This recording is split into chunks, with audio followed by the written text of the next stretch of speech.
Assalamualaikum warahmatullahi wabarakatuh. Perkenalkan, nama saya Julma Swaib. Saya mahasiswa semester 4 Universitas Hairun Ternate, Fakultas Ekonomi dan Bisnis, jurusan akuntansi. Mata kuliah metode penelitian. Di sini saya akan menjelaskan materi tentang hermeneutik dalam filsafat pendidikan Islam. Hermeneutik sebagai metode penafsiran teks banyak digunakan oleh para pemikir Islam modern seperti Hasan Hanafi, Fajrul Rahman, Muhammad Al-Qunasar, Hamid Abu Zaid, dan lain-lain.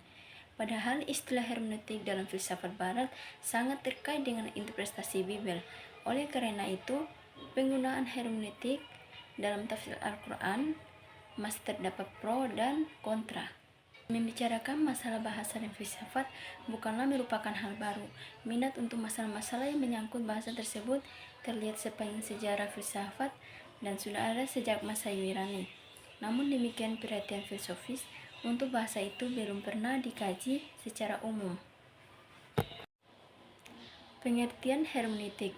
Hermeneutik adalah kata yang sering didengar dalam bidang teologi, filsafat, bahkan sastra. Hermeneutik baru muncul sebagai sebuah gerakan dominan dalam teologi Protestan Eropa yang menyatakan bahwa hermeneutik merupakan titik fokus dari isu-isu teologis sekarang. Heidegger tak henti-hentinya mendiskusikan karakter hermeneutis dari pemikirannya. Filsafat itu sendiri, kata Heidegger. Meski terjadi perubahan dan modifikasi radikal terhadap teori-teori hermeneutik, tetap saja berintikan seni memahami teks. Kenyataannya, hermeneutik pra-Heidegger atau sebelum abad 20 tidak membentuk suatu tantangan pemikiran yang berarti bagi pemikiran agama, sekalipun telah terjadi evaluasi radikal dalam aliran-aliran filsafat hermeneutik. Sementara itu, hermeneutik filosofis dan turunannya dalam teori-teori kritik, sastra, dan semantik telah merintis jalan bagi tantangan serius yang membentuk metode klasik. Metode hermeneutik lahir dalam ruang lingkup yang khas dan tradisi Yahudi atau Kristen.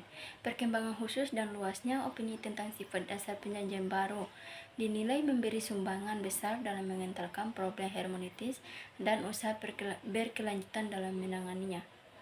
Para filsuf hermeneutik adalah mereka yang sejatinya tidak membatasi petunjuk pada ambang batas tertentu dari segala fenomena wujud. Mereka selalu melihat segala sesuatu yang ada di dalam ini sebagai petunjuk atas yang lain. Hermeneutik dalam pemikiran Islam. Agama sebagai sumber legitimasi nilai atau sebagai ceker dan belancer tindakan manusia sebagai kapanpun memang tak terbantahkan. Kehadiran Tuhan dalam masyarakat atau teodici yang kemudian disebut oleh Berger sebagai langit suci atau desastre kanopi yang melindungi masyarakat dari situasi ketidakbermaknaan atau meaningless, kekacauan atau chaos, dan keputusan hopeless juga tak terbantahkan. Menjadi problematik ketika keberagaman yang otentik ini kemudian dihadirkan, diinterpretasikan, dan diekspresikan keluar dalam ragam bahasa atau sosial budaya yang menyejarah dan memudaya dalam masyarakat. Kesadaran beragama manusia kemudian menjelma dalam 3 kelompok wilayah besar, yaitu wilayah idea atau pemikiran, yang kedua action, tindakan perilaku, dan fellowship atau persekutuan persyarikan. Nasir Hamid Abu Zaid 1945 sampai 2010 menyatakan bahwa konsep dalam pemikiran Islam yang dinilai kontroversial sesungguhnya sama sekali tidak demikian menurutnya. Ia hanya menyatakan bahwa bahasa Al-Quran dijembatani oleh bahasa manusia yang berupa bahasa Arab untuk kemudian dapat dipahami oleh manusia. Ada 2 metode yang dipergunakan untuk itu adalah yang pertama, kritik sejarah yang berfungsi untuk membuktikan keaslian kitab suci. Otentisitas ditentukan oleh proses penggalian dalam dimensi horizontal, yaitu wahyu Allah yang diterima oleh Nabi Muhammad SAW yang didektakan Jibril lalu disampaikan kepada sahabat untuk dihafal dan disalin serta disimpan dalam bentuk tulisan. Sampai sekarang, tradisi itu tidak terdapat pada teks kitab suci lain. Yang kedua, kritik eidetis, yaitu pemahaman yang ditunduk kepada aturan tata bahasa dan situasi kesejarahan yang menyebabkan timbulnya teks tersebut. Proses pemahaman di sini tidak boleh didahului oleh keyakinan atau ramalan.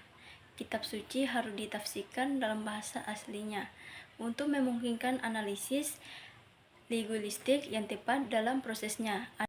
Tahapan penafsiran terbagi menjadi 3, yaitu yang pertama, tahap analisis realitas kontemporer dengan pendekatan interdisipliner.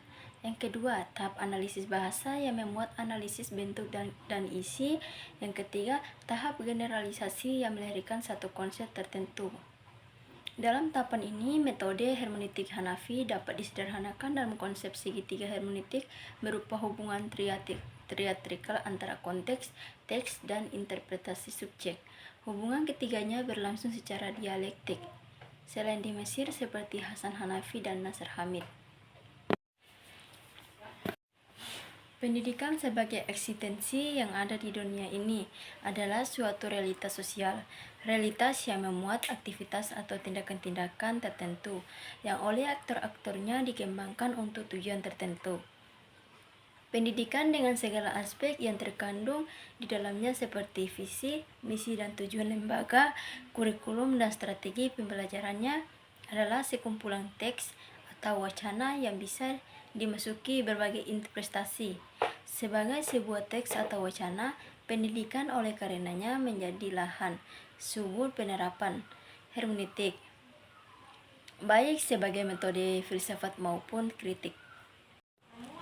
Di dalam epistemologi keilmuan Islam, ilmu laduni termasuk di dalam epistemologi irfani, yaitu tersingkapnya rahasia-rahasia realitas oleh Tuhan, di mana dengan kesucian hati diharapkan Allah akan melimpahkan pengetahuan langsung kepadanya, masuk dalam pikiran, dikonsep kemudian dikemukakan kepada orang lain secara logis. Itu saja materi yang dapat saya paparkan dari video saya. Mohon maaf. Wabillahi taufiq wal hidayah. Wassalamualaikum warahmatullahi wabarakatuh.